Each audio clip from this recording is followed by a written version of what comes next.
अहिले चाहिँ हामी यता मासु किन्न आँखौँ। ठिक्कको राखिदिनु। रमाइलो लागिरहेछ। अब हामी जान्छौँ माथि बुढागाउँ भन्ने ठाउँमा।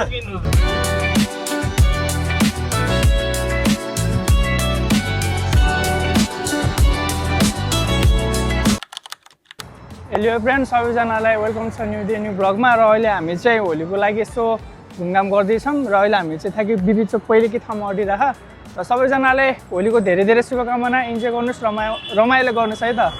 अहिले चाहिँ हामी यता मासु किन्न आँखौँ। ठिक्कको राखिदिनु। हाम्रो दाइ हुनुहुन्छ, होलीले लत्र मत्र पारेछ दाइलाई। धेरै लाग्छ फेरि है। ओहो हुन्छ अलि सानो ठिक्क गरिदिनु। होली खेल्नु भयो नि तपाईँ हो र? अहिले चाहिँ हामी बुढागाउँ जाँदैछौँ। त्यहाँनिर खोलाको किनारमा बसेर हामी केही खानेवाला छौँ है। त्यो चाहिँ पछि नै भन्ने छौँ। सो आजको दिन चाहिँ बवाल दामी भइरहेको छ, फुल इन्जोय हुँदैछ। आशा गर्दछु तपाईँको दिन पनि धेरै राम्रो हुँदैछ होला। रमाइलो लागिरहेछ। अब हामी जान्छौँ माथि बुढागाउँ भन्ने ठाउँमा।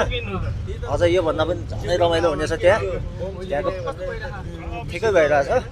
अझ यो होलीलाई थप रमाइलो गर्नको लागि हामी हल्का निस्किँदैछौँ।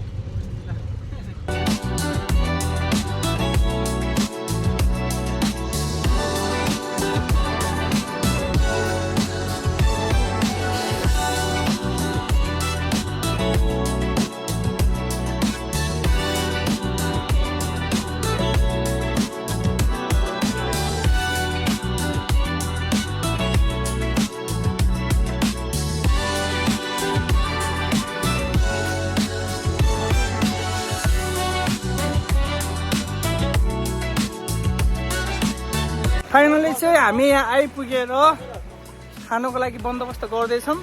सो बबाल लोकेसन पाएको छ अहिले हामीले चाहिँ।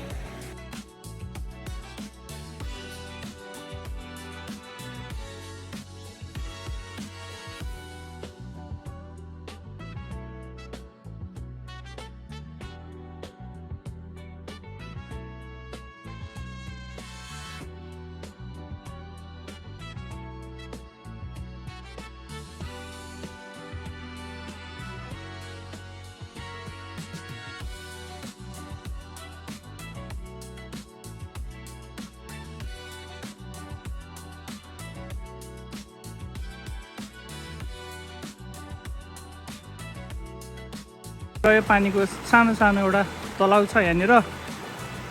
यस्तो मिठो बास्नासँग हामी पकाउँदैछौँ खानेकुराहरू। हाम्रो आगो पनि रेडी भइसक्यो र अब हामी पकाउन थालेछौँ।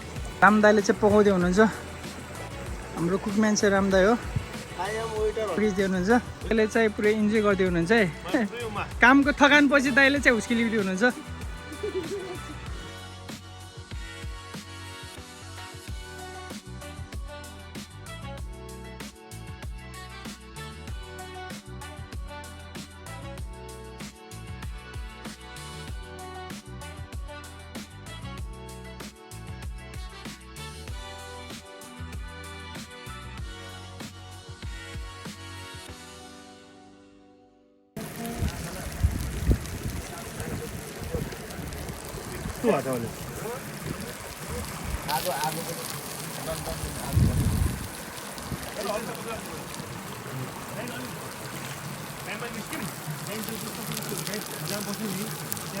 फाइनली हाम्रो मासु चाहिँ पाकिसक्यो है।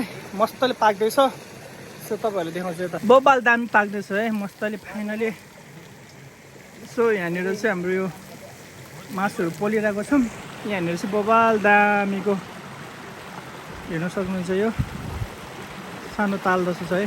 अनि यतातिर भ्यूहरू त दामी देख्ने भइहाल्यो।